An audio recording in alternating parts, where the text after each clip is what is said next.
in the USA. I was born in the USA. I was born in the USA. I was born in the USA. What's going on, people? How are you doing today? Hope you guys are getting off to a early start.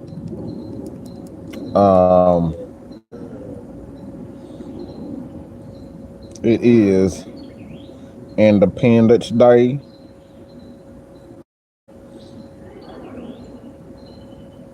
Yes, it is Independence Day. I hope you guys are having a great 4th of July. I hope you guys are not shooting off fireworks this damn early, okay? I hope you had some common sense, people. Unlike other people that were up, 11, 10, 9 o'clock fireworks. So,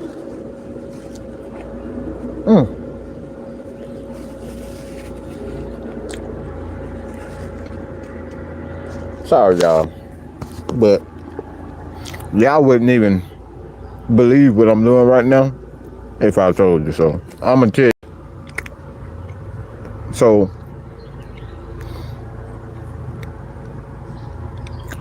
my brother,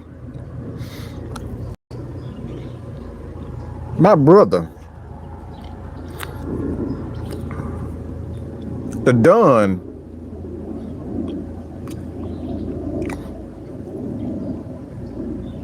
he gonna wake us up, okay? Wake us up at 9 o'clock in the morning. And believe me, this is a true story, y'all. This is what we have to deal with this gun, okay? I mean, y'all not off, but I'm gonna tell y'all like it's a reason why I'm going. But this gun decided he wanted to text everybody at 9 o'clock, and take a wild guess what he was doing at 9 o'clock in the morning. Okay, 9 o'clock in the freaking morning. This is what this guy decides he wants to text everybody. And it's not the fact that you guys probably don't, but we already know what Don does.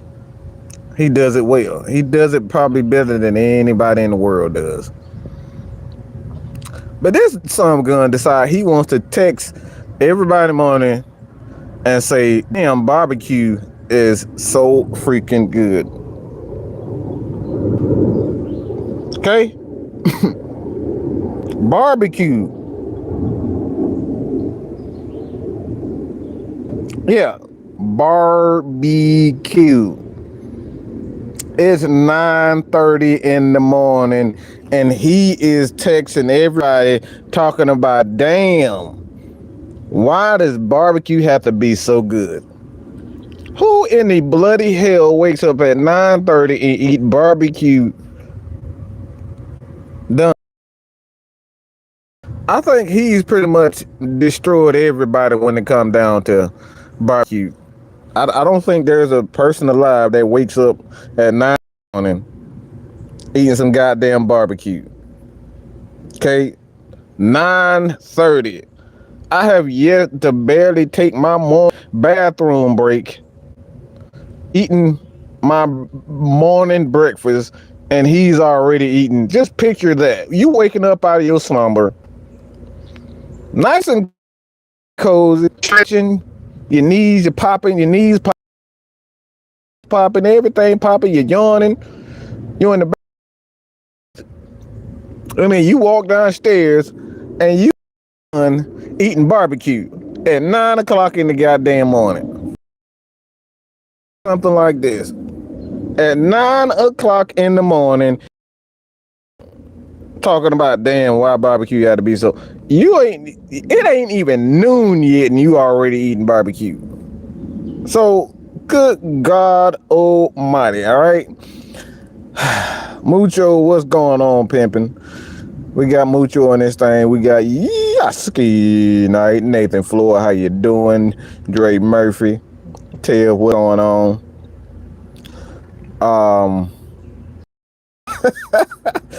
Yeah, Dunn is already, right? He's already eating. He's already having a good time. So, you guys haven't already.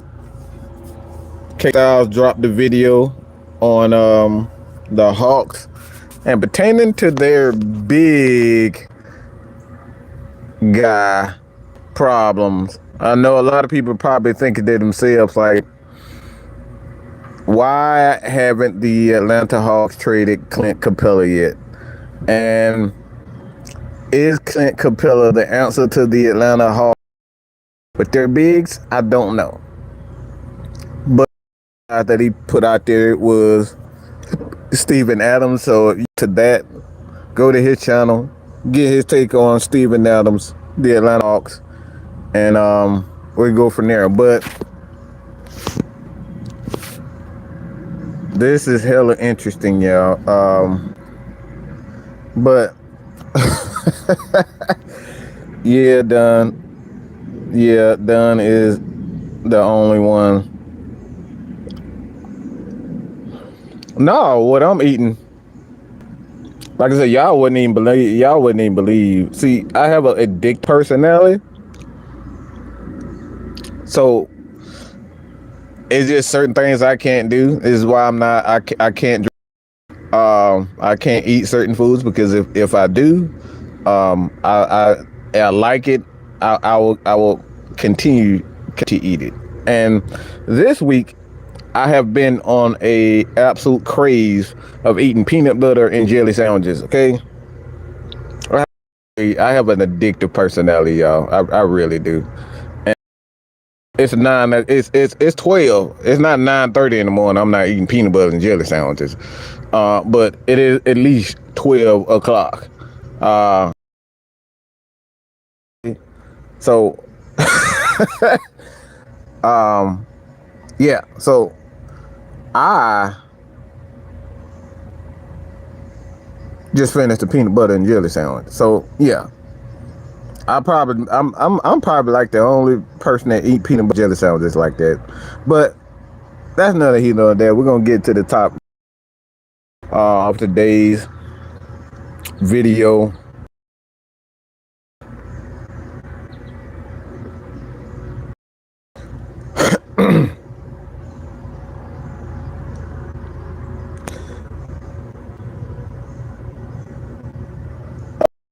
I'm reading y'all comments. So let me get to it. All right. So the reason why I wanted to talk about this is because there's a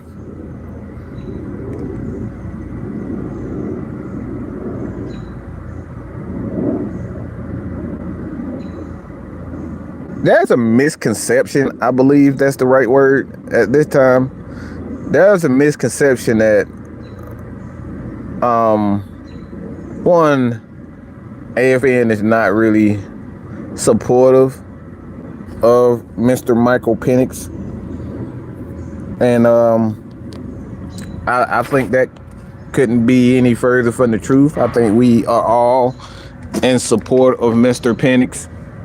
And one of the things that I told you guys about the quarterback position, look, and where I start when we talk about our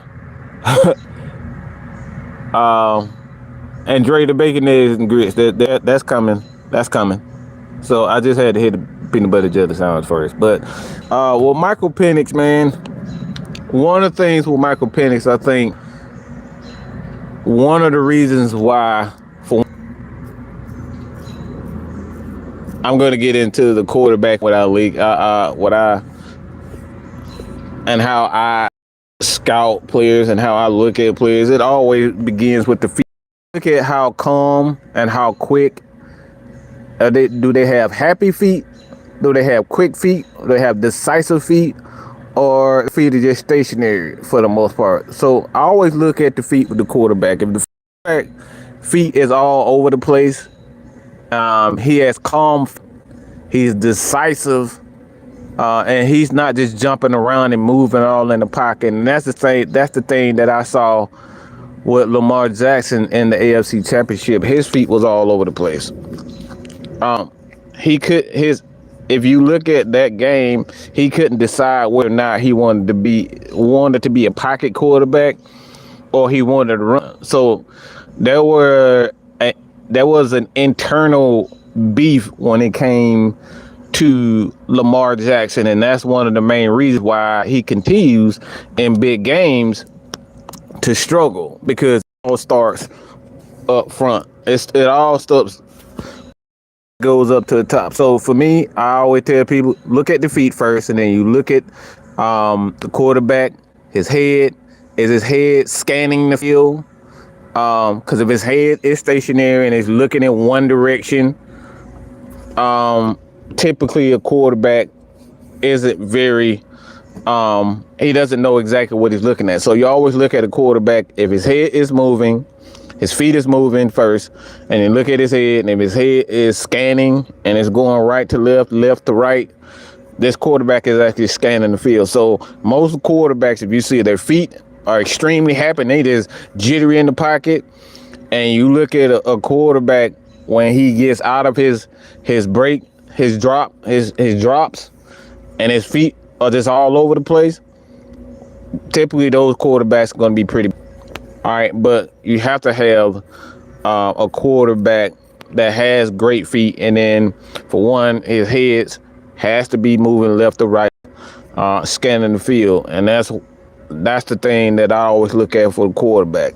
I always want to look at these guys' feet. So the reason why I'm saying this is because one of the things about Michael Penix that I saw is his confidence when he is on. When Mike Penix is on, his confidence, he's extremely decisive. He has extremely calm feet, and he gets all out quick. With his ability to make every throw on the field, I still think he has an issue with hanging the ball in the air. I think he has a little bit too much air on his deep ball, particularly when he's throwing the ball to the boundaries. I think he puts a little bit too much air on the ball. So, and that could be detrimental when you got guys like Buda Baker and, Jesse Bates in the game, because those guys, you float the ball anywhere. If that ball floats in the air a little bit too long with those guys, they're going to come out and pick it up. So that's one thing that Michael Penix that I've seen with his deep passes. He does tend to float the ball in the air too much for my liking. He does a great job of throwing the deep pass. I think he's probably one of the most gifted deep pass throwers in the game, in the college game, that I've seen. And quite sometimes, not a lot of quarterbacks that are very consistent with the deep pass. And I think that's the thing with Michael Penix that I see that's going to separate him, and it's going to continue to separate him for bunch, because it's not a lot of quarterbacks that are very good with the deep pass. And that's something, if you look at Kirk Cousins in his career, he had to develop everything as far as his mid and short passes. He had to kind of develop that, over time, and that improved. But Kirk Cousins has always been a guy that's been very good with the deep passes. And I think Michael Penix, he has those same qualities. And if you look at Falcons and what that's one of the things that take advantage of with Michael Penix is his ability to make those throws. So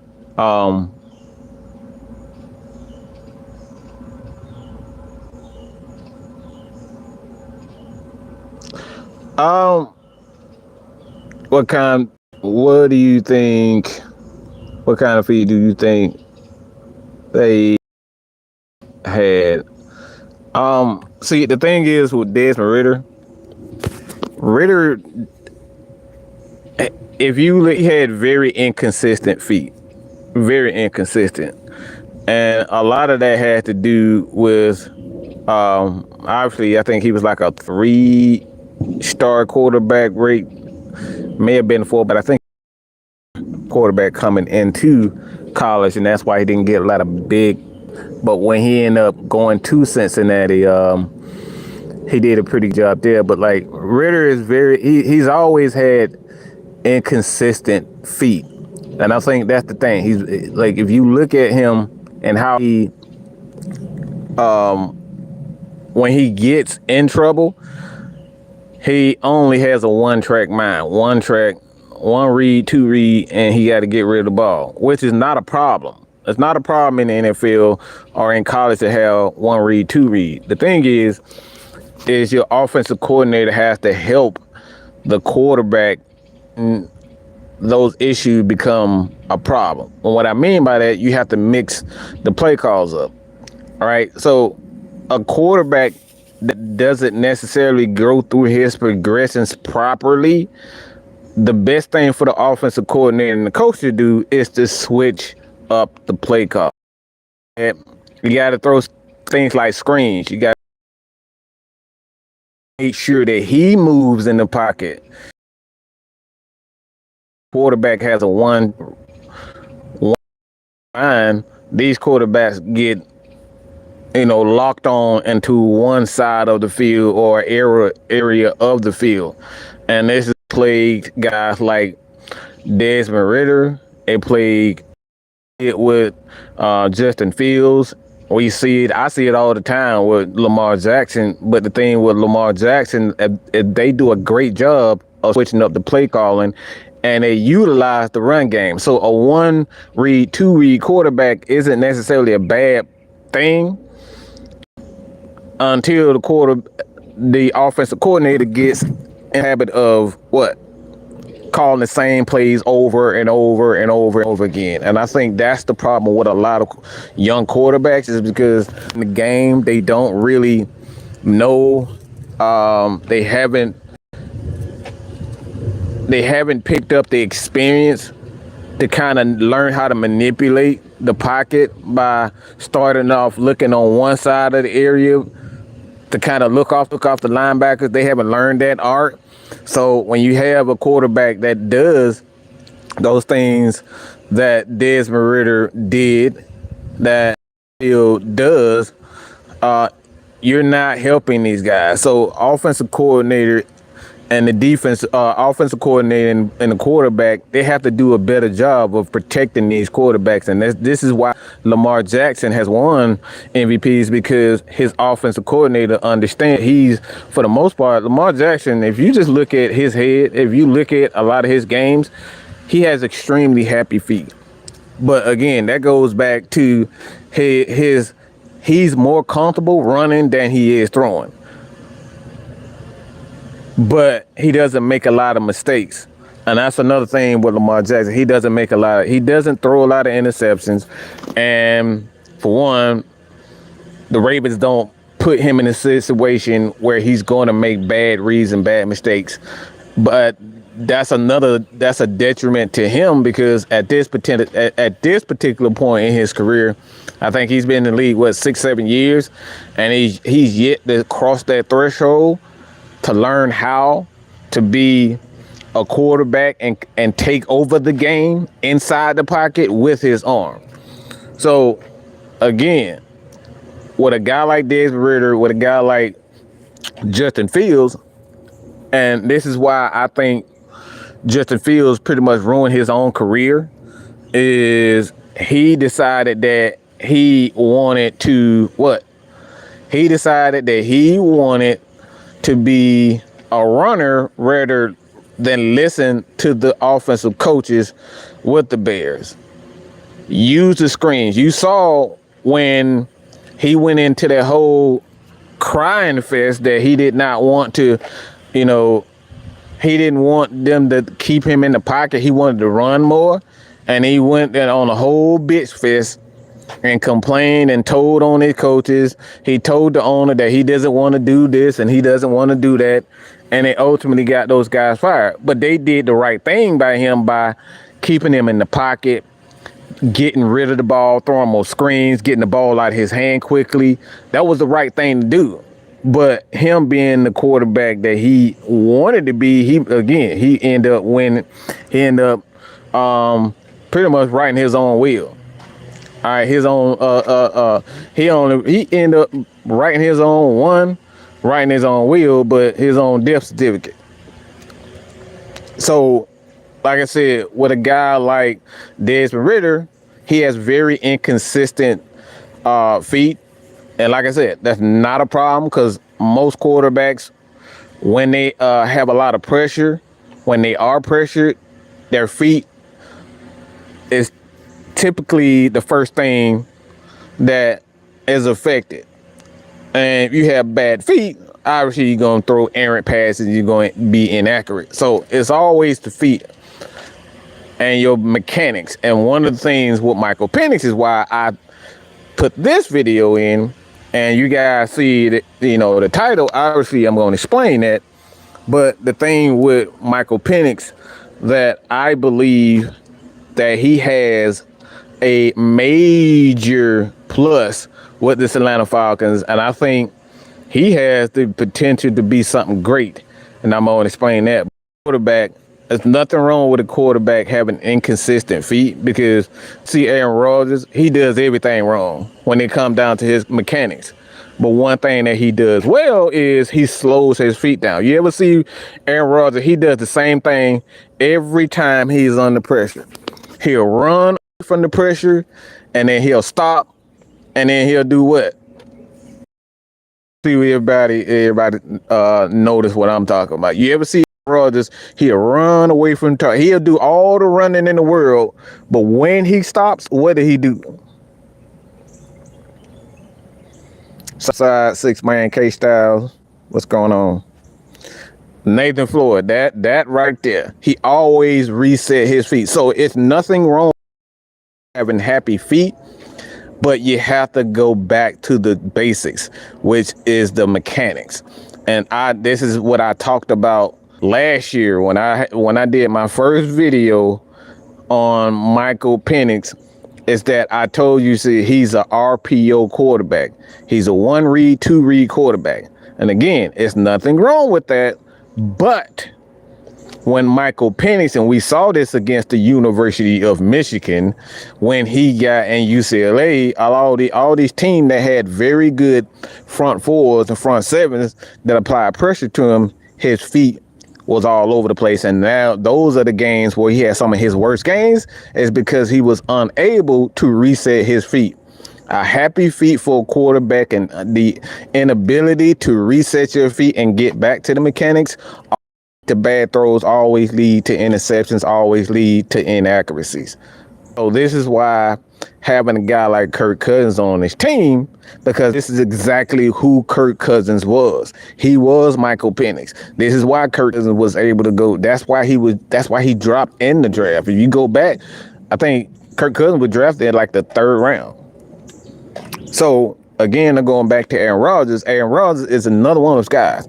He uses his feet to escape the pressure, but he always go right back to basics. He reset his feet. He always reset his feet. Okay. Okay. He always reset his feet. Huh?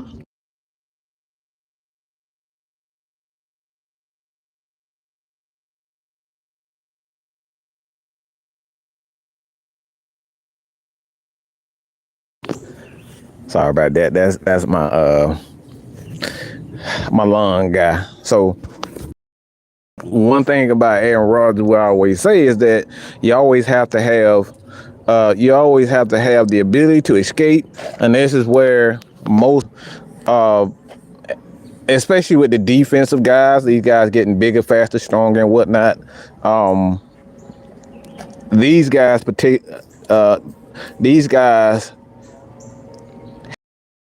most of these guys run like a 4. You got some DBs, some running dang near 3-4. Hell no. But these guys are running a 4-3-8, 4-4s, and 4-5s on edge. So quarterbacks have to have athleticism. They have to have the ability to get away from pressure. And that's what you want in a quarterback. So, like I said before, perfect example when we talk about having the ability and right back to the basics. And Aaron Rodgers is perfect quarterback in today's NFL to study when it comes down to his abilities. He's the perfect quarterback. Because you look at a guy like Brett Favre did everything wrong. He threw across his body. He threw the ball going backwards. Like, he did everything wrong.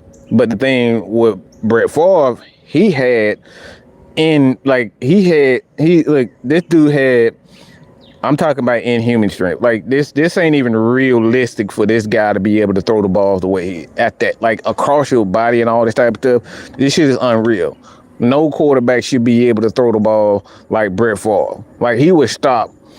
Brett Favre would escape pressure, and then he would end up going towards the sideline, and next thing you know, he on the 20, and he end up throwing that shit to the other side of the 20. Like, this dude, arm strength is fucking legendary. I don't think there's a quarterback in the NFL history that have had a stronger arm than Brett Favre. He was that fucking talented. But the thing that messed him up and why he had a lot of interceptions is because he had terrible mechanics. So the thing with Aaron Rodgers that differed him from both of those guys, pretty much played exactly the same, is that they taught Aaron Rodgers the basics. And this is one of the main reasons why I say that Penix has the ability to be a Hall of Famer is three things I believe Michael Penix has the ability to be a Hall of Famer. And I truly believe this. All right, Hall of Famer.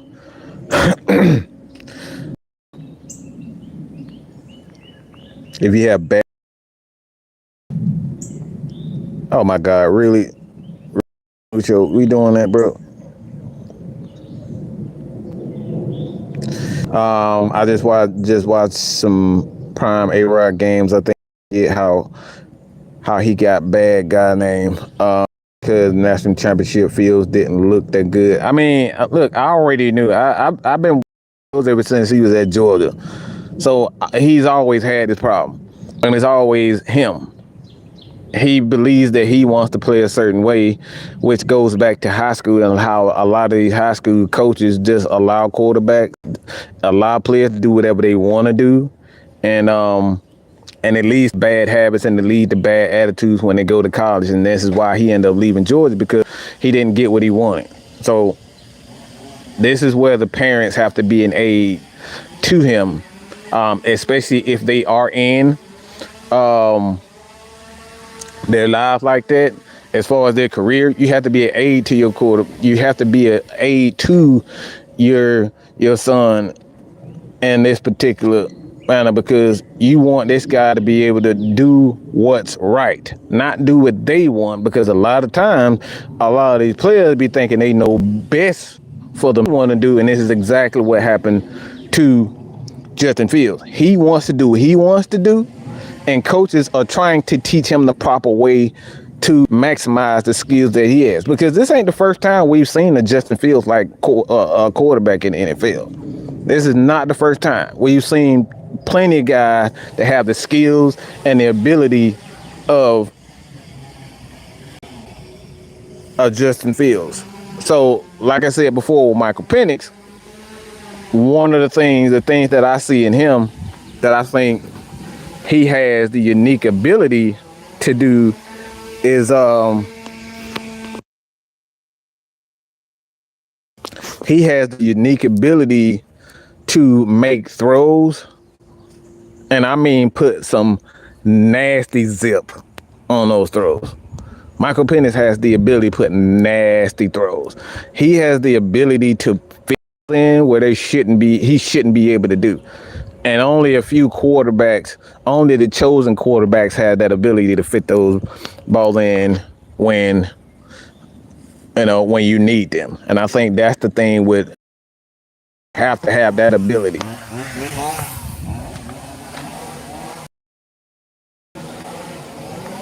Two, what Michael Penix I think is great is his confidence. A quarterback confidence is something that you really have to be careful with. You have to have the right coaches around him. You have to have the right players around him. You have to have, you have to guard him with your life. Like, you really have to guard him with your life. And the thing is, in order to guard a quarterback with your life, you have to have one of the best things for him is something that you always talk about is trenches. The trenches.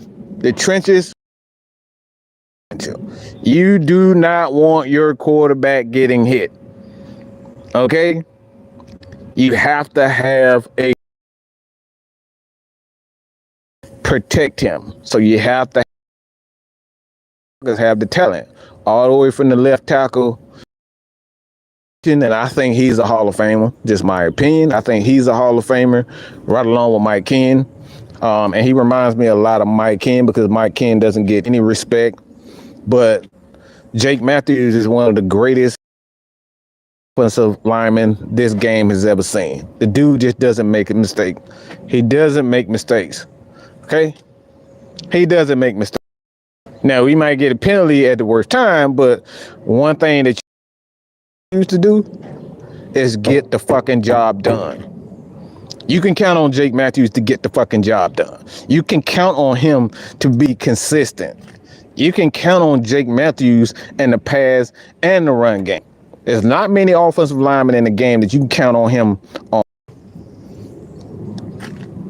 There's not many times that you can count him on and off the field. He is Mr. Consistency. And you got a young stud in Matthew Bergeron. I think this dude is going to be a Pro Bowler for a long time. I think this is the year that Matthew Bergeron is going to really show us what he can do. And then you got a center who's, outside of him bouncing the ball like he's Steph Curry. You look at him, this dude is a monster in the running game. This dude is, if you ever really took the time to look at Dahlman in the running game, it reminds me of a hell of a lot like Alex Mack. And I thought I would never see that. It reminds me of Mud Duck. I thought I would never see that with him. But this ability to get off a block, go upfield, get to the second level is some of the best that I've seen that I see in the NFL. He's that damn good. And he's definitely ranked top 5 for sure. Centers in the league. Not a lot of guys in the NFL that is as good as Drew Dahlman in its entirety. And he's definitely one of the best pass protectors. I think this dude maybe gave up 1 sack last year, which is insane. Because a lot of people think he sucks. But again, this is why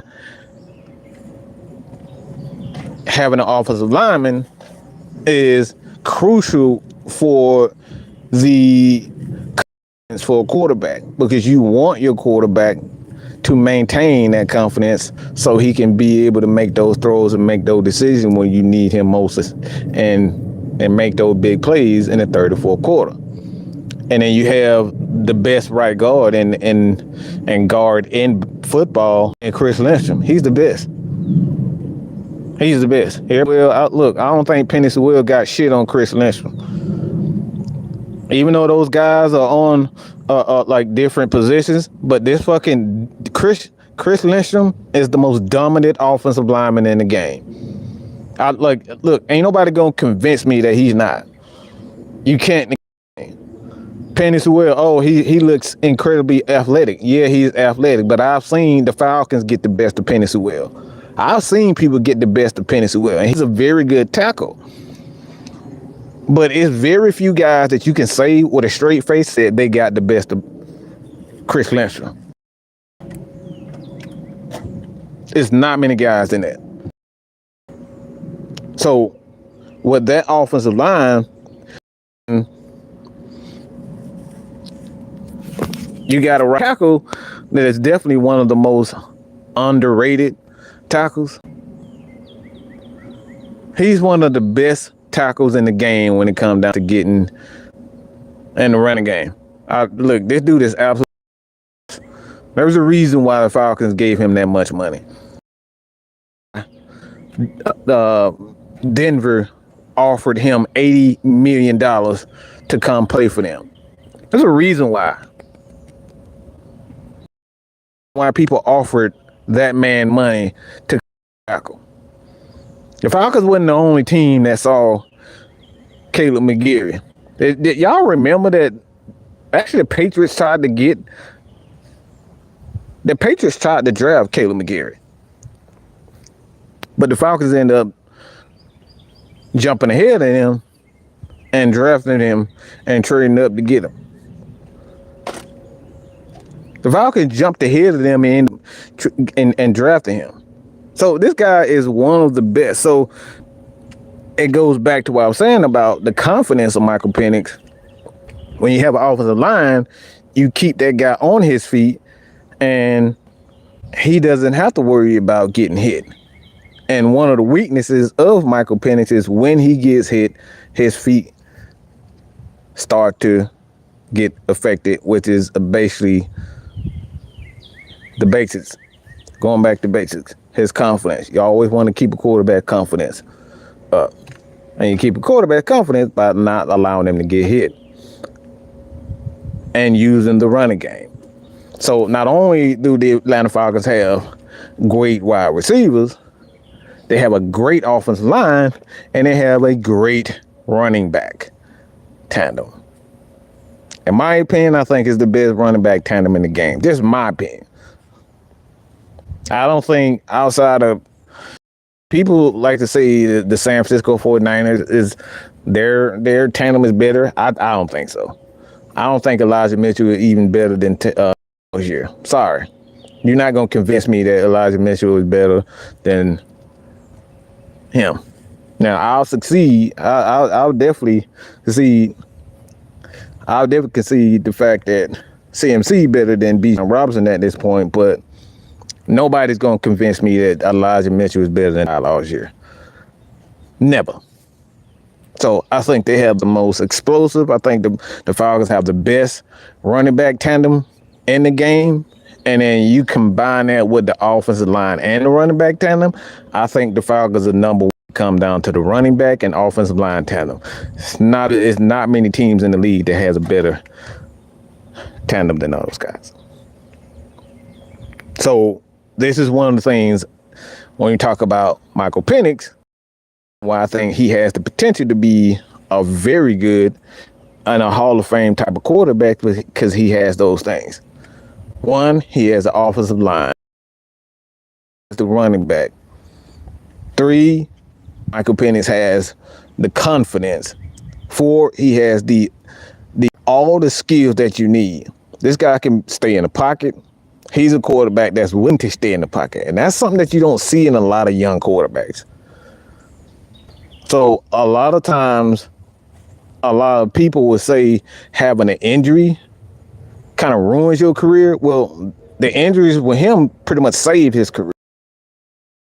He understood and he understands now that he may not be able to use his legs. Hey, he can't that stand in the pocket, getting rid of the ball quickly is better than actually using your leg trying.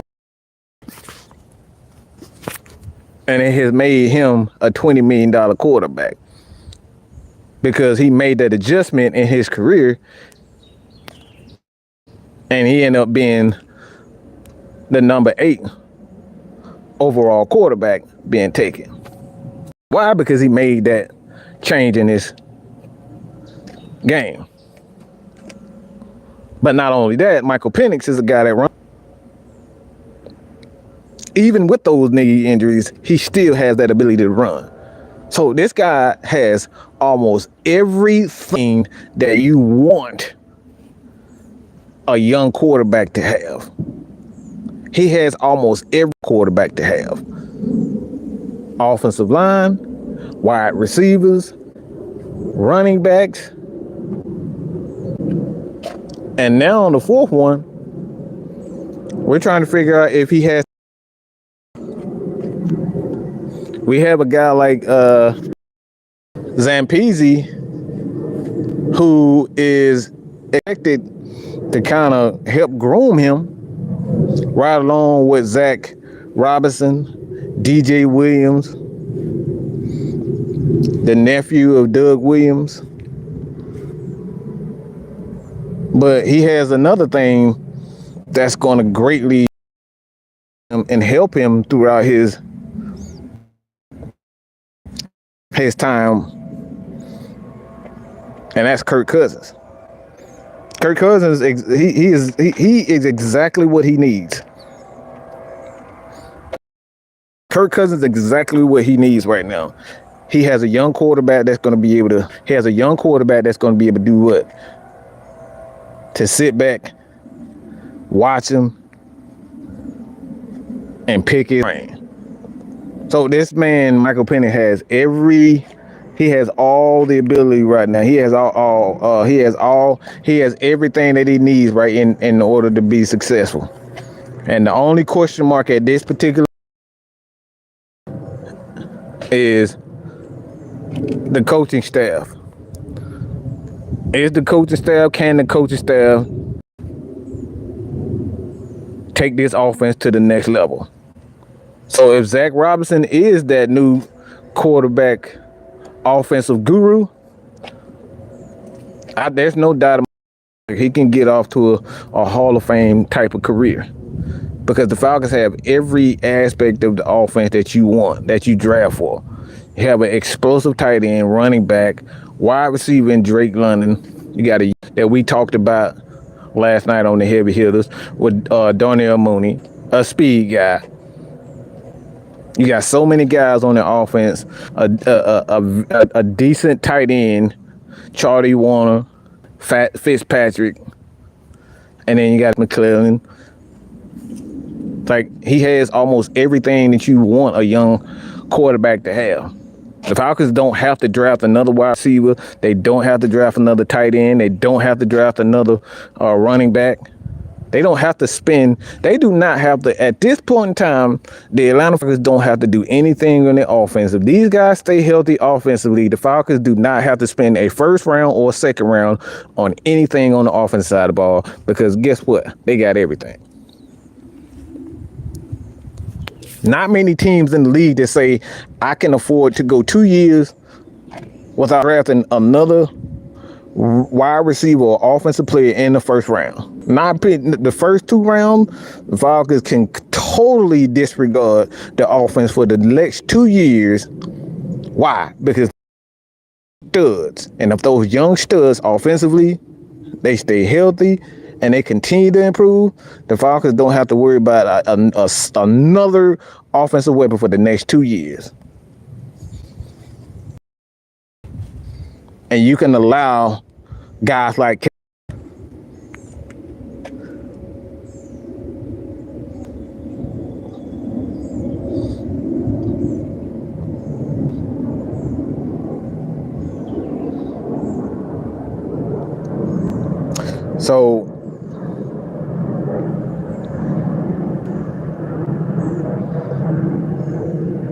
yeah, that's Charlie. He was at the University of Georgia.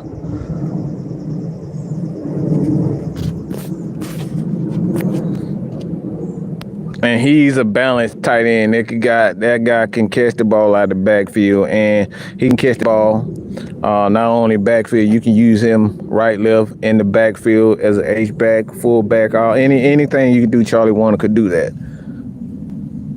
He has all the ability. He's probably one of the most underrated game too, and he's always been that.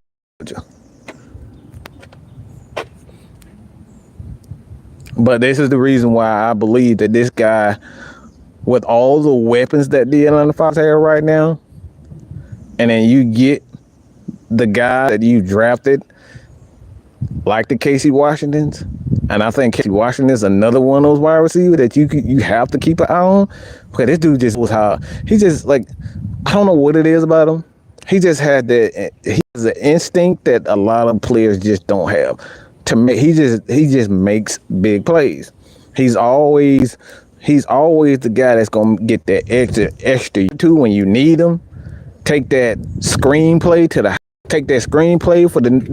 get a first down for 8 yards.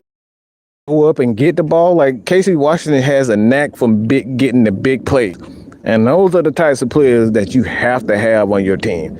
They just know how to make those big plays and key moments.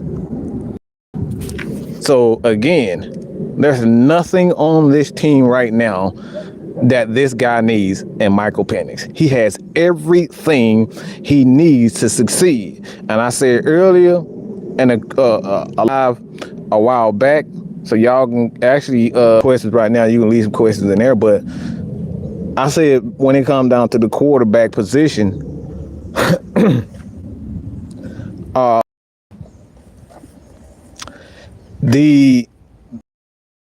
always say this is about the quarterback position.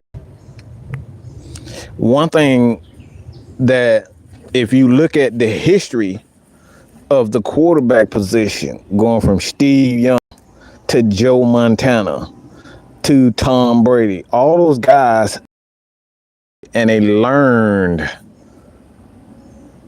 Brett Favre, Aaron Rodgers, Jordan Love right now, he's started off pretty good. Drew Brees got hurt. Matt Ryan is probably like Matt Ryan, Dan Marino. It's very few quarterbacks that came out just came out the womb. Peyton Manning, they just came out playing damn good. It's not many quarterbacks that just came straight out the womb playing great. It's only a handful of guys, and that's why I say Matt Ryan is a Hall of Famer. Ain't no question about it. Matt Ryan came out the womb throwing touchdowns. Literally came out the fucking womb throwing touchdowns. You don't see many quarterbacks that come out in their rookie year, win rookie of the year, and then they end up consistency damn near for 14 years. Dan Marino. You have Dan Marino, you have Matt Ryan, you have Peyton Manning. There's not many guys that actually did that. The great Joe Montana and Tom Brady come out doing that.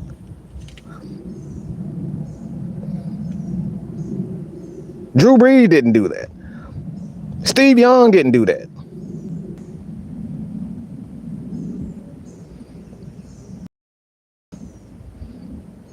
Like, who the fuck do y'all know that actually came out of the fucking womb throwing touchdowns? Ain't nobody did no shit like that. So this is why I say Michael Penix is in a perfect spot to be one of the greatest. He has the ability and the privilege that every quarterback in the past 3 to 4 years has not had the opportunity to do, and then sit back and learn.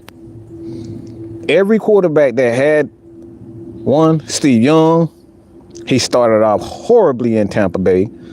So he went to San Francisco, sat behind Montana, learned the system, learned the game, got better.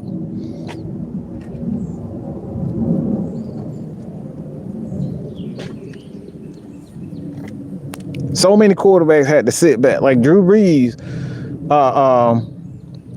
Drew Bledsoe. Tom Brady had the ability to sit behind Drew Bledsoe and learn from Drew Bledsoe and learn from a good coaching staff. Like he had the ability to do that.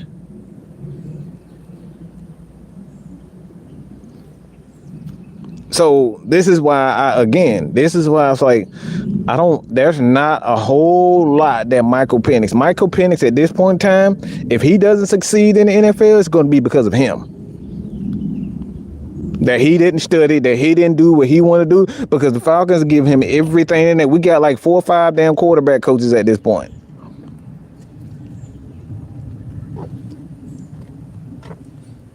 You got wide receivers, running backs, offensive linemen, coaches, quarterback coaches. You got one of the best quarterbacks in the game right now.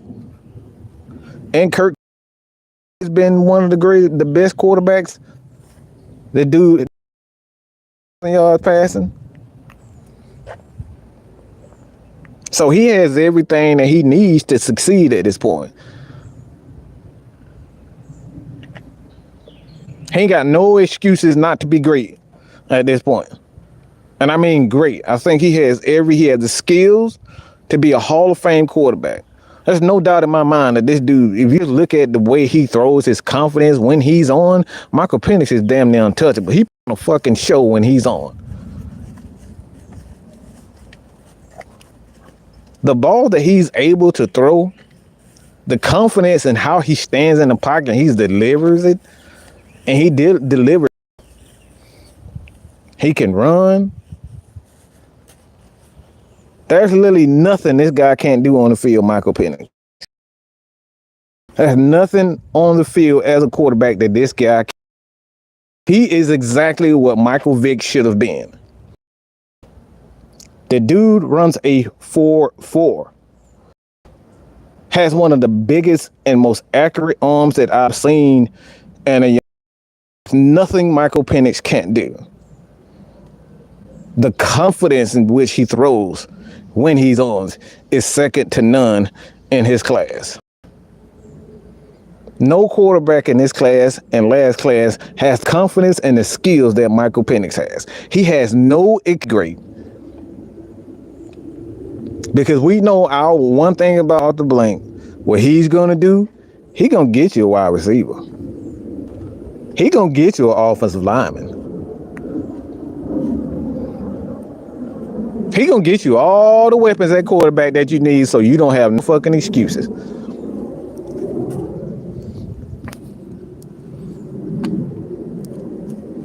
So this is one of the main reasons why I say Michael Penix. This dude is destined for greatness. He's destined to be a Hall of Famer. This is one of the most physically gifted quarterbacks that we've seen.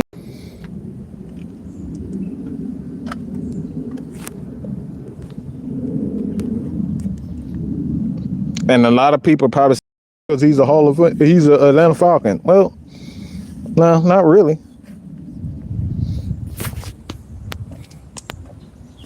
He has abilities that Matt Ryan didn't have. Matt Ryan didn't have the ability to escape and use his athleticism because he didn't have fucking athleticism like that.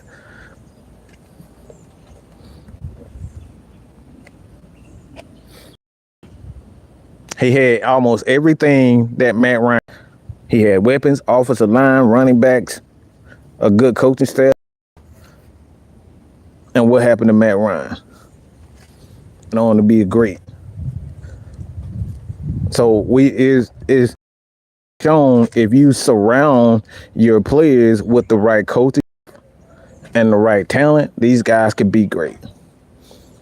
And that's everybody look at me and say, what happened with Desmond Ridder? Well, that's what happened with Desmond Ridder. Obviously, he didn't have the coaching because our offensive coordinator was who?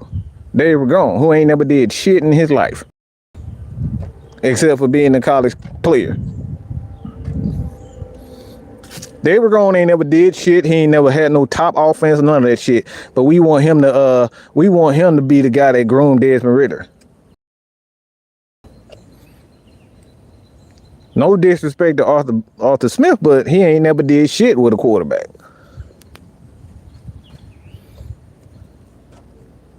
Ryan Tannehill, for the most part, was already a finished product for the most part. So he didn't develop Tannehill.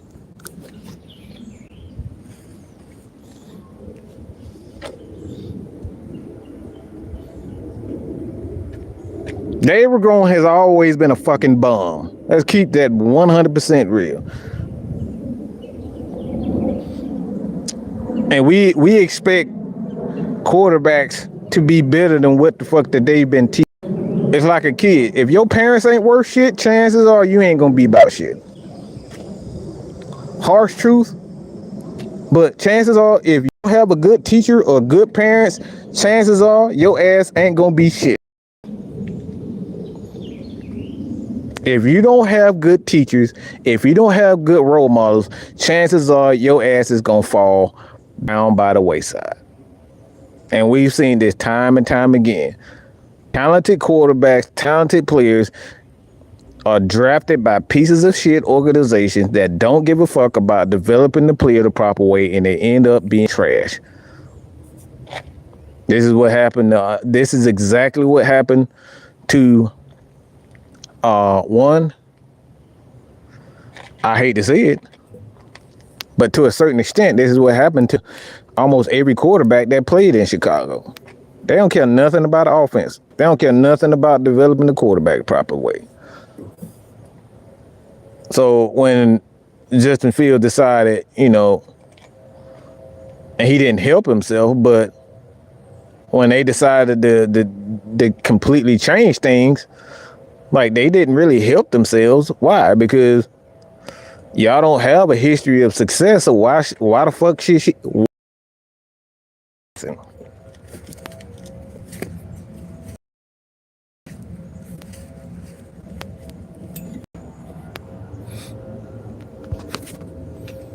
Why the fuck she listen if y'all have no history and the coach that's trying to teach you something, he ain't never did shit. You an Andy Reid best friend, but you gonna tell me that you helped something. You ain't did shit. So this is why it's important to have guys with a resume and they've been. This is why you have to have a guy like Jerry Gray, a guy like Raheem Morris. Now, I can say whatever the hell I want to say about Raheem Morris.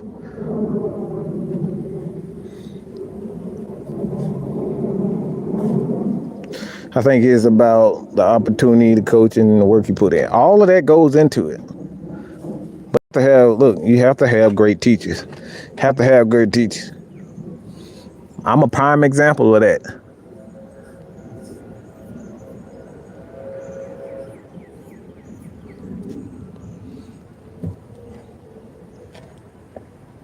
Tenth grade for me, I was headed down a whole different path.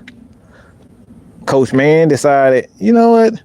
This dude is a hell of an athlete. You a hell of an athlete. You want to come play tennis with me? I was like, nah, I don't want to play no dang on tennis. He said, well, if you ain't going to play tennis, I'm going to put you in ROTC. Put me in ROTC, and that forever changed the direction I'm headed.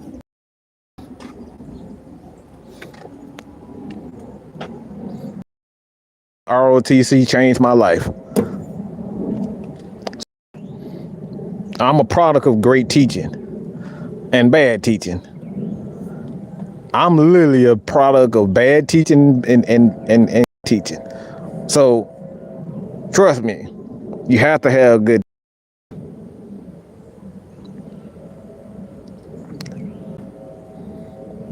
But as far as Caleb Williams is concerned, it's like all these people talking about what he is, and he's like Patrick Mahomes. Like, if you don't get your fucking head out of the mud, get ass out of the mud. Get your big ass sloppy noggins out of the fucking mud. Cause this dude ain't nothing like no Patrick Mahomes. I wish y'all stop saying that dumb shit, cause he's not.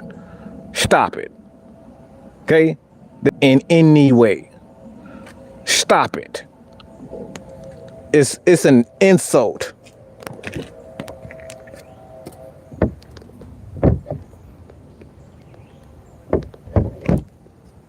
It's disgusting for anybody to say that he's like Patrick Mahomes in any fucking way. That's absolutely disgusting. To say that Caleb Williams reminds you of him in any way. No, he does not. Stop it. That's what you guys are hoping. It's what you're dreaming for.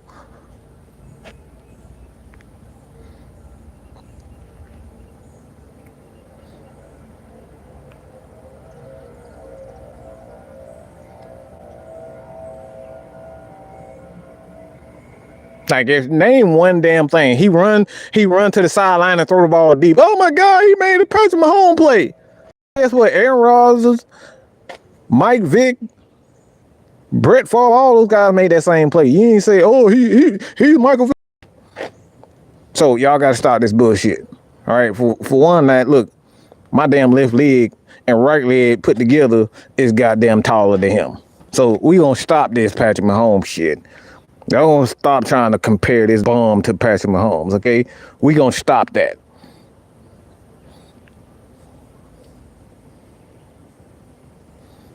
He's a bum compared to Patrick Mahomes. Patrick Mahomes is one of the greatest talents that we've ever seen. Name a fucking quarterback that come out of fucking womb throwing 50 fucking touchdowns in a season.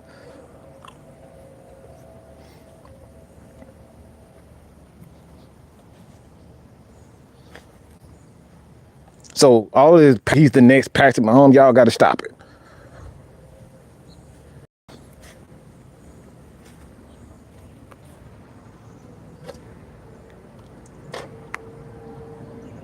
Y'all full of shit if you think Caleb Williams in any fucking way reminds you of Patrick Mahomes. You are fucking sadly mistaken. And I will John Jones kick you in the fucking chin and poke you in the eye if you ever say to my face that Caleb Williams reminds you of Patrick Mahomes. It's fucking disgusting. It's a disgrace. And anybody who ever says that to my face, get a stupid slap. Pop, pop, pop, pop, pop. Bitch, please. Say some nonsense like Caleb Williams is fucking Patrick Mahomes. Name a quarterback that I'm been at. How many goddamn three?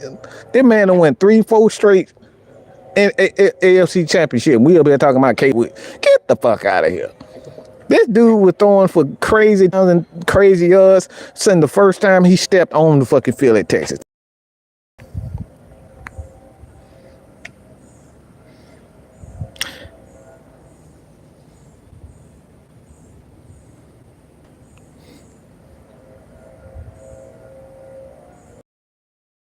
Sidearm passes in the game. Incredible. Well, yay. Hip, hip, hooray. Hip, hip, hooray. He can throw 20 sidearm passes. Kobe Bryant was the next best thing to come close to Jordan. Yeah. And it's even people even just mention Kobe Bryant. Not Kobe Bryant, but LeBron James, and just surpassed Kobe like he was just nothing. See, me, I did not like Kobe at all. So I'm probably the perfect person to even say this. I was a huge Michael Jordan fan, as it was a lot of people. But my favorite player was Scottie Pippen.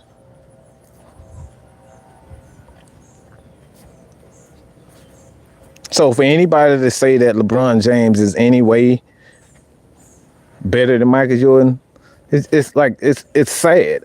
It's disgusting.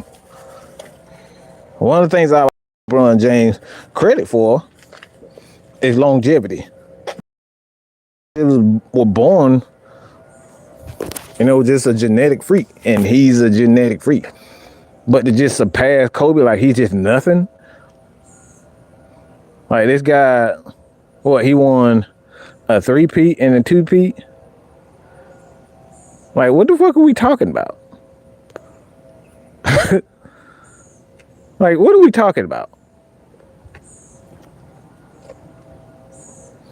And we just throw these guys to the side like they nothing because we like the new guy.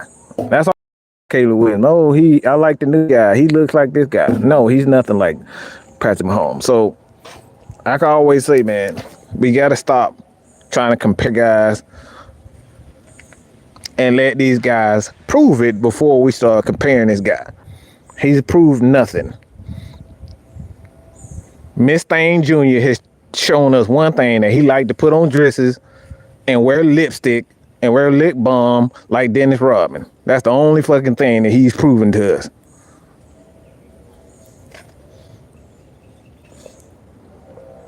Ain't played a single, but But we up here talking about he Patrick Mahomes. He can be the next president. No, he can't. Don't lie to that man. This is how we end. This is how we end a lot of these players' careers. Deion Sanders. Then he get into bad habits because y'all say, "Oh, he's this and he's that."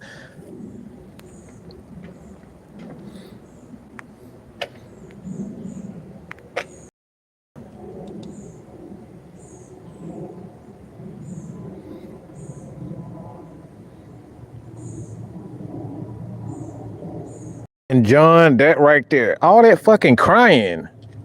Why you always crying? You always crying. You crying. I don't want to see. Look, one thing I said this last night on the Heavy Hitters. Don't ever see my quarterback doing two things: talking about he depressed and he crying. He better be crying because he got a broken leg or some shit like. Because he threw an interception. Get the man. Look, if I see your ass talking like you depressed as my quarterback, your ass is traded. If I'm crying on the sideline because we losing the game, your ass is traded immediately.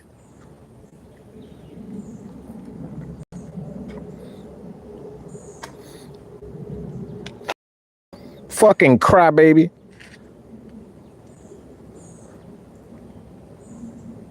Look, men, how many of you fathers, uncles, or whoever the man in your life have all to you? Throw the thumbs up if you heard this from your father, your uncle, whoever the man in your life was growing up as a kid. Let me know if you guys have heard this. Stop all that goddamn crying like a little girl. You ain't gonna be crying like no little girl. Stop crying like a little goddamn girl. Or something of that nature. How many guys have you heard that? Throw some thumbs up if you heard that before.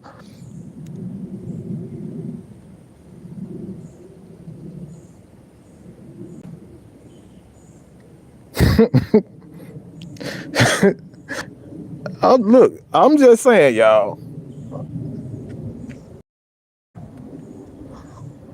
I don't care. Look. At the end of the day, this is a man's game. How many of you ladies want to see your dude crying because he mad?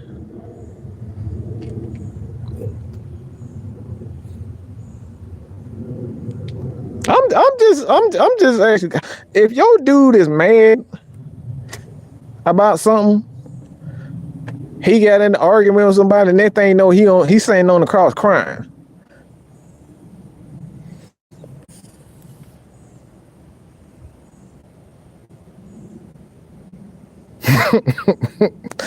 My dad made sure crying was the like.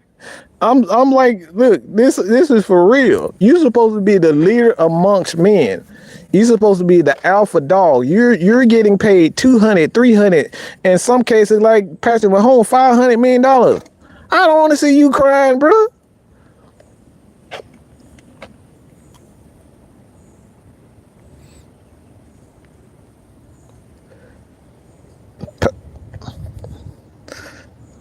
And Noah, why do you think he's in the best situation since Patrick Mahomes? Because when they don't look, I've heard Bears fans say one thing to me, and they say their offensive line is not very good. They don't really have good wide receiving core. Well, they didn't.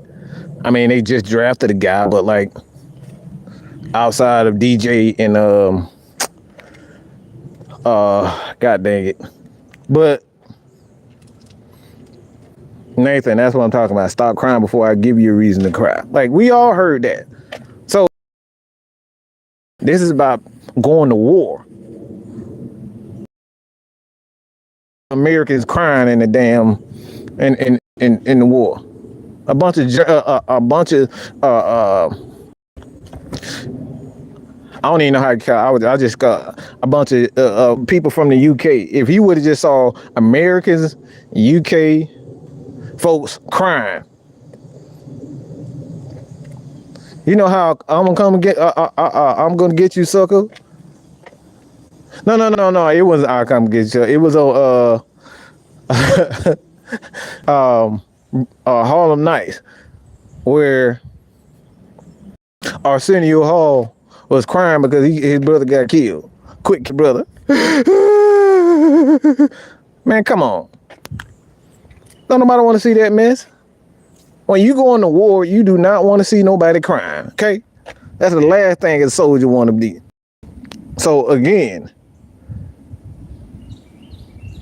I do not want my quarterback and my leader crying. So I'm already not a big fan of Caleb Williams. Anytime I see my quarterback and my leader crying, get out of my face. I'm not following you. You're not gonna be on my team. You're not gonna be my leader. I don't want you crying. I don't look. I don't want to have to stand in front of the damn media and say what my quarterback answering questions why my and whining and shit and talking about he depressed. The fuck? No. So hell no. So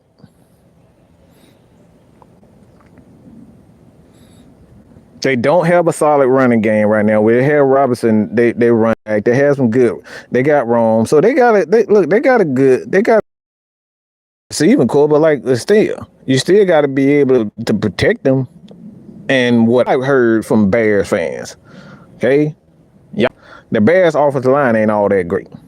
So he has the ability to put up some number this year, but like I said, that's the ability. He still got to put it up. So they do have some weapons. Terry, what's going on? Yaya be looking for us. We coming. Who the hell is Yaya? And who is your team, sir? 2020. Who is your team?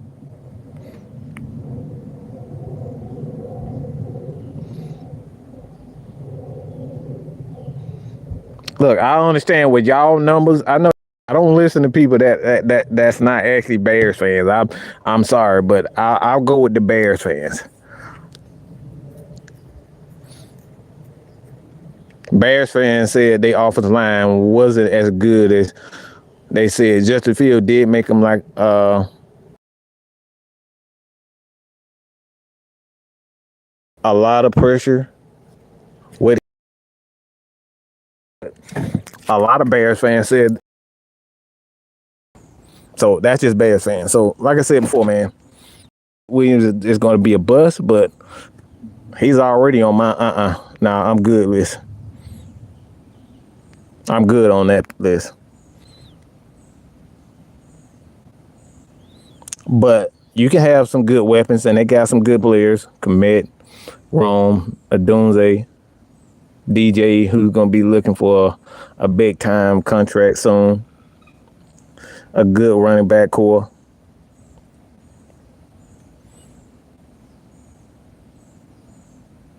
So they got some good players.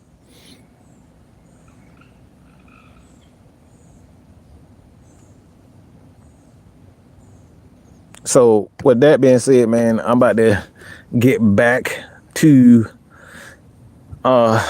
preparing for about to throw some stuff on the grill, and appreciate everybody for joining your boy on this July 4th. Decided I just wanted to do a little something. And we probably have something tonight. I think we're gonna have another show tonight. So yeah, y'all get a double deuce. The AFN crew, man, with the 6 man, K Styles, as always. I forget. Hold on, let me see what the topic is for the 6 man convo tonight. And there we go. So the conversation tonight, so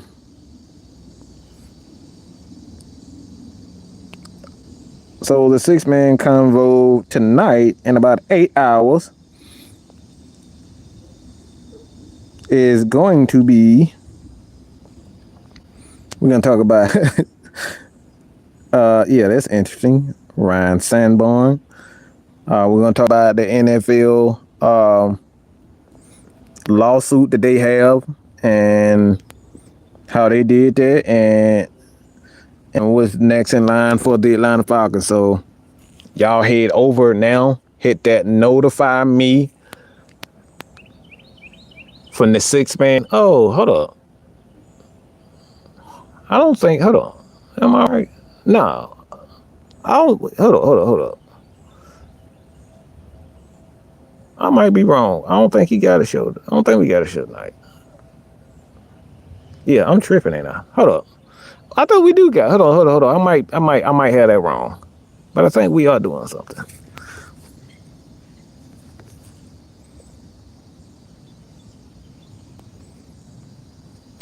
Whatever. I'll let you guys know later on. But again, I appreciate it, buddy. But we will have something coming later on. I got to talk to the 6-man because I totally forgot. But I appreciate everybody for continuously supporting AFN. Man, we got a lot of stuff going. And I love to see you guys, holler at you guys at the Red and Black event. Mucho. He was there last year. Quite a few other people. Workflow Dre. We had a lot of people that was that joined us, and we sat down, talked, had some fun, took some pictures, danced a little bit, drank a little bit, eat a little bit. We had a good time. So I truly appreciate everybody for continuously supporting AFN, man. And like I said, man, we have a teacher student fund. So if you guys want to donate anything, because we're going to be giving back to the schools around Atlanta area. So any dollar amount that you want to send, not only to Mad Mike Sports, but Atlanta Falcons Nation on Cash App, spelled exactly that, Atlanta Falcons Nation, and Cash App. Or if you have Zelle, you want to send it to Miss Maggie, just hit us up on any social media platform. We will get back with you immediately, but we want to continuously give back to the community. We're going to be going to a Morehouse game to support my big homie, my OG,